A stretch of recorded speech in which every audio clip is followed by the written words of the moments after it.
സിക്ക് വരുമ്പോഴും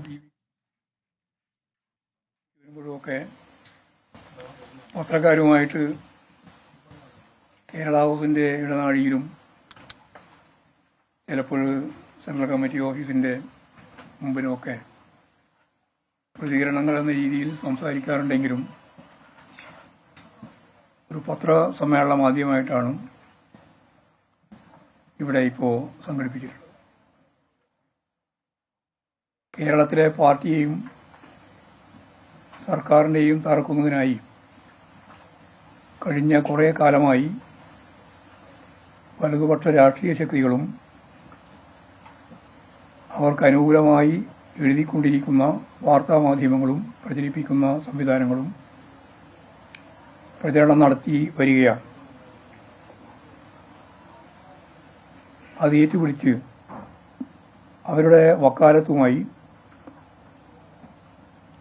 പുറപ്പെട്ടിരിക്കുകയാണ് ഇപ്പോൾ അൻവർ ചെയ്തിട്ടുള്ളത്. അൻവർ വലതുപക്ഷത്തിൻ്റെ കയ്യിലെ കോടാലിയായി മാറിയിരിക്കുന്ന സ്ഥിതിയാണ് കാണാൻ സാധിച്ചത്. അൻവറിൻ്റെ ഈ നിലപാടിനെതിരായി പാർട്ടിയെ സ്നേഹിക്കുന്ന മുഴുവൻ ജനങ്ങളും പാർട്ടി സഖാക്കളുമാകെ രംഗത്തിറങ്ങണം എന്നാണ് ആദ്യം തന്നെ ചൂണ്ടിക്കാണിക്കാനുള്ളത്. അൻവറിൻ്റെ നിലപാടുകളും രാഷ്ട്രീയ സമീപനങ്ങളും പരിശോധിച്ചാൽ കമ്മ്യൂണിസ്റ്റ് പാർട്ടിയുടെ സംവിധാനത്തെ കുറിച്ച് അയാൾക്ക് കാര്യമായി ധാരണയില്ല എന്ന് വ്യക്തമാവും. ഇടതുപക്ഷ ജനാധിപത്യ മുന്നണിയുടെ പിന്തുണയോടെ സ്വതന്ത്രനായി മത്സരിച്ച് വിജയിച്ച PV അൻവർ നടത്തിയ അവസാനത്തെ പത്രസമ്മേളനത്തിൽ വലിയ രീതിയിലുള്ള പ്രചരണം സംഘടിപ്പിച്ചത് നമുക്കറിയുന്നതുപോലെ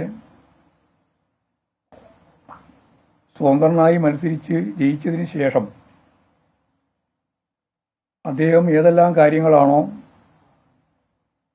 ശരിയായി വിശദീകരിച്ചത് അതിനെല്ലാം എതിരായിട്ടാണ്.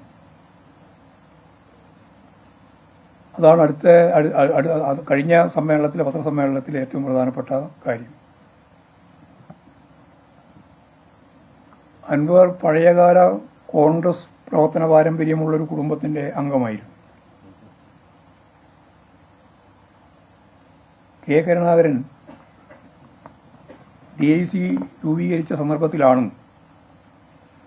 അതിന്റെ ഭാഗമായി അദ്ദേഹം കോൺഗ്രസ് വിട്ടത്. DIC കോൺഗ്രസിലേക്ക് തിരിച്ചുപോയപ്പോൾ അദ്ദേഹം കോൺഗ്രസിലേക്ക് തിരിച്ചു പോയില്ല. അതിനുശേഷമാണ് അദ്ദേഹം പാർട്ടിയുമായി സഹകരിച്ച് പ്രവർത്തിക്കുന്ന നിലപാട് സ്വീകരിച്ചത്. നിലമ്പൂരിൽ സ്വതന്ത്ര സ്ഥാനാർത്ഥിയായി മത്സരിച്ച് പാർട്ടിയുടെയും ഇടതുപക്ഷ ജനാധിപത്യങ്ങളുടെയും സഹകരണത്തോടെ തെരഞ്ഞെടുപ്പിൽ അദ്ദേഹം ജയിച്ചത്. അതിനു മുമ്പ് അദ്ദേഹം ഏറനാട് മണ്ഡലത്തിൽ സ്വതന്ത്ര സ്ഥാനാർത്ഥിയായിട്ട് മത്സരിച്ചിരുന്നു. സ്വാഭാവികമായിട്ടും പരാജയപ്പെടുകയാണ് ഉണ്ടായത്. ഇത്രയും ഞാൻ പറയുന്നത് അദ്ദേഹം പാർട്ടിയുടെ സാധാരണക്കാരുടെ വികാരം ഉൾക്കൊണ്ടുകൊണ്ടാണ് പ്രവർത്തിക്കുന്നത് എന്ന പറഞ്ഞ സാഹചര്യത്തിലാണ്.